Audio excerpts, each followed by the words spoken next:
प्लासी की लड़ाई में जितने लोग मैदान में लड़ रहे थे उससे ज्यादा लोग मैदान के बाहर खड़े होकर तमाशा देख रहे थे, लड़ाई का परिणाम सुनने की प्रतीक्षा कर रहे थे। देश के भाग्य का निर्णय होने जा रहा था, मगर उस निर्णय में सारा देश शामिल नहीं था। विदेश मंत्री के नाते मैं अफगानिस्तान गया था। आपको सुनकर ताज्जुब होगा, अफगानिस्तान के अपने मेजबानों से मैंने कहा मैं गजनी जाना चाहता हूं, गजनी।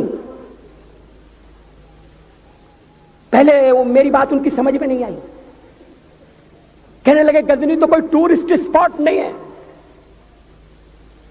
गजनी में कोई 5 स्टार होटल नहीं है, गजनी में आप जाकर क्या करेंगे, गजनी में आप जाकर क्या देखेंगे।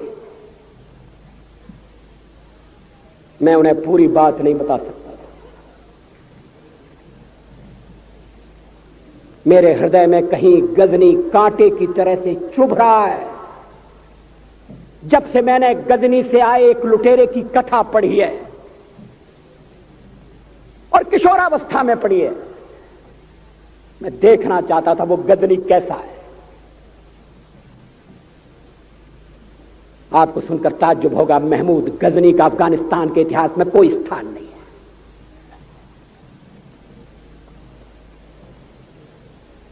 गजनी छोटी सी जगह है, छोटा सा गांव है।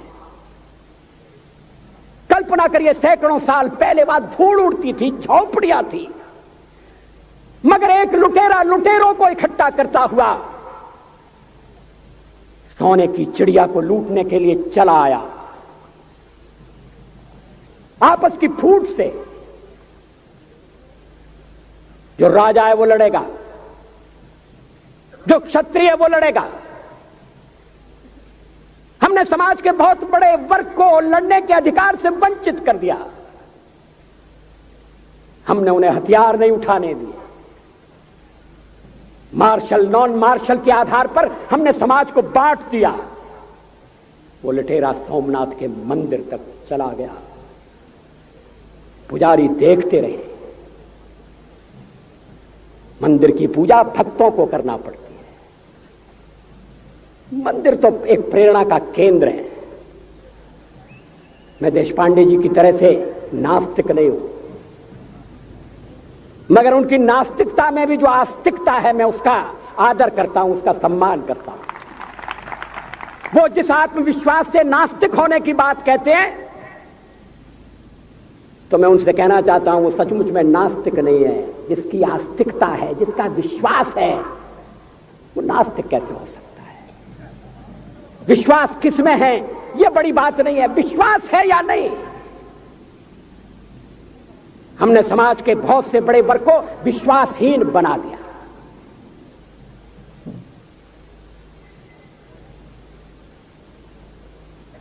लोगों ने हथियार नहीं उठाए,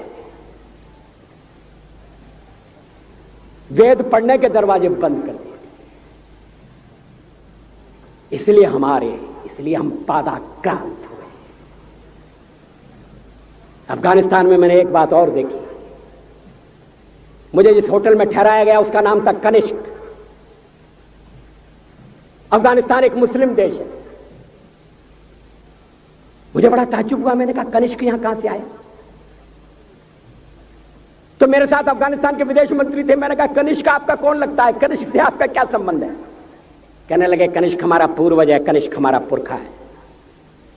He was one of our forefathers। मैंने कहा तब तो हमारे आपके पुरखे एक हैं। अफगानिस्तान के लोगों ने उपासना पद्धति बदली है, संस्कृति नहीं बदली। आज के भारत के परिवेश में यह सुनने के बाद थोड़ा विचित्र लगता है। हमारे यहां तो धर्मांतरण के साथ राष्ट्रांतरण होता है, ऐसा दृश्य दिखाई देता है। पड़ोसी देशों में ऐसा नहीं हुआ। अभी राम जन्मभूमि का मामला चल रहा है। एक विदेशी आए, कहने लगे राम जन्मभूमि का क्या झगड़ा है? हमने कहा इस पर विवाद हो रहा है कि श्री राम कहां पैदा हुए थे, और जहां पैदा हुए थे वो स्थान उनके मंदिर के लिए प्रयुक्त किया जाए या न किया जाए। वो इंडोनेशिया से आई थी, वो मुसलमान है।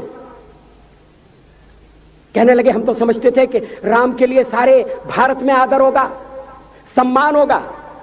हमने कहा ये आपने कैसे समझा? कहने लगे आप तो इंडोनेशिया आ चुके हैं, इंडोनेशिया में बहुत से लोगों ने इस्लाम स्वीकार कर लिया, मगर श्री राम को विस्मृत नहीं किया, श्री राम को भुलाया नहीं।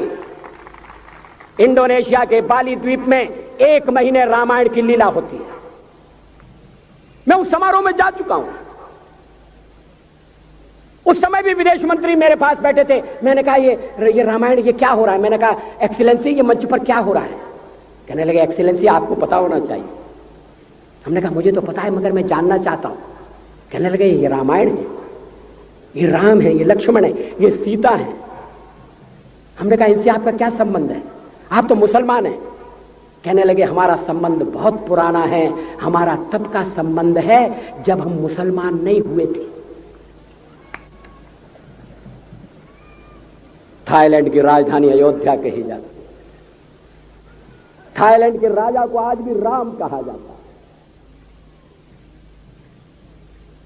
सावरकर जी ने हिंदू राष्ट्र की बात की, हिम्मत के साथ। बुनियादी तौर पर भारत हिंदू राष्ट्र है।